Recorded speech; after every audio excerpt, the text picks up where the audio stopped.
Steamroller Steen with Steamroller Picks and hitthepick.com. It is a Wednesday, hump day, the 27th of August. We got a little Major League Baseball to talk about here for one more day before football takes over.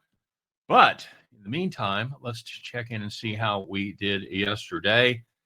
Kind of a weird day. We had the Cincinnati LA Dodgers under 9. That looked very good until late. I think they scored 5 runs in the last couple innings there. Didn't help us much at all as it pushed. They landed 9.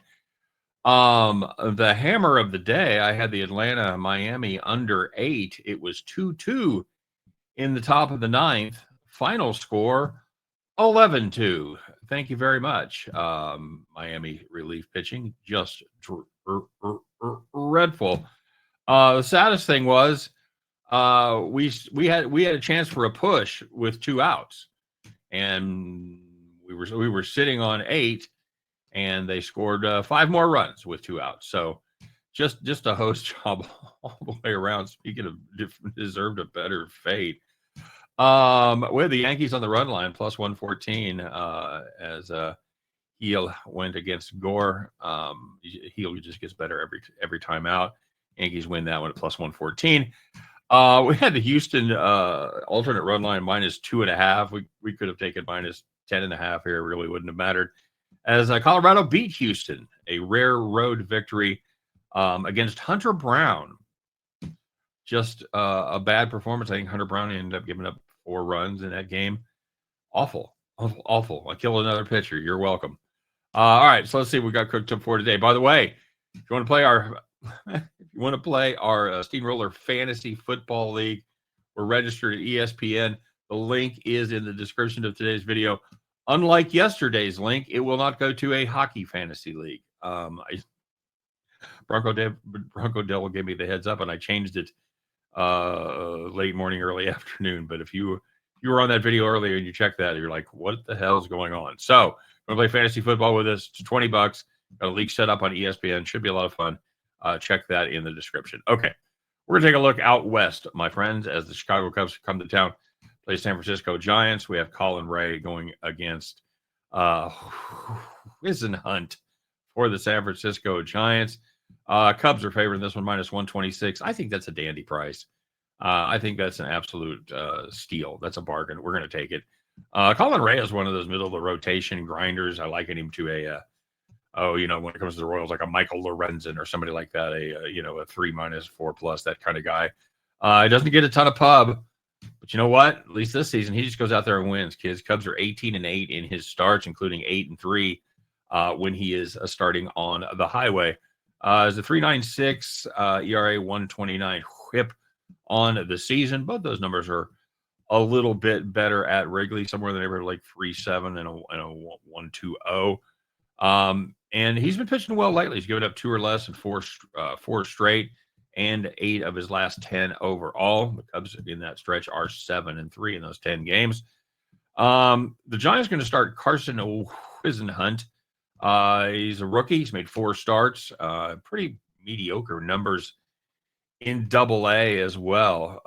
Somewhere is like 4.44 ERA and like a 1.29 whip. Not great numbers there at Triple-A. And he hasn't put up great numbers with the Giants either. He's made 4 starts, 4.91 ERA, 1.42 whip, and the Giants are just 1-3 in those 4 starts.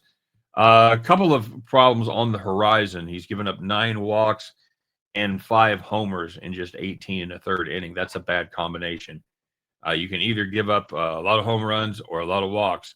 You ain't going to be here long if you give up both, and that's what he's done so far. Cubs lost last night, but you know what? They've been playing good ball overall lately. They won 8 of their last 11 to try and keep the Brewers in sight. They've made up a few games on them, but they're still 6 back. So even with the win last night, though, Giants not playing good baseball at all. They've lost 11 of their last 16, and their playoff hopes are setting like the sun going down over the San Francisco Bay. You know what? We're catching a good price tonight at just minus 126. I'd expect this to be somewhere in the 140 range. So, yeah, we're going to take advantage of that value all day long. Give me the Chicago Cubs minus 126. And at the end of that one, you guys can join me as we pick up our winning tickets and head back to the window. All right, kids. Thank you very much, as always, for finding us. Thanks for watching. All that good stuff. If you would take a minute, if you're liking this Cubs play, take a minute, smash that like button. Let me know you're out there. Of course, if you haven't subscribed to the channel, hey, man, football's coming up. You're going to want to be here. So make sure you get subscribed to the channel. And last but not least, make sure you put your plays in the comment section, whatever you're cooking up for today. Make sure you put those in the comment section. We have a little friendly competition every day where we see who can make the most money. But yeah, if you make money at all, I'll give you the shout out. That deserves praise. And if you make the most money, you're going to be capper of the day. And we do have a capper of the day today. First of all, Ziwa Carter had the Cubs money line. Yeah, sorry, brother, your day early on that one. By the way, he faded Verlander. I told him in the comment section last time I faded Verlander. I think it was either his last start or his start before that. He pitched like 7 shutout innings or 1-run innings or some shit. It looked like turn back the clock night. I told him I was staying away from that game, so he was probably safe. He was not. Verlander, another good performance, 6 innings, 2 runs for the timeless Mrs. Kate Upton. So nicely done there. But he did better with the Braves on the money line. Also had the Boston money line. Both of those, one was Braves 126, Boston 109. So at the end of the day, because that Cubs line was juicy there at 134, he goes 2-1 plus 66. Nice job, Memon. But your capper of the day, it's going to be a regular occurrence, man. This is this dude. He loves him some dogs, and he had a nice one today with the Indiana Fever plus 146.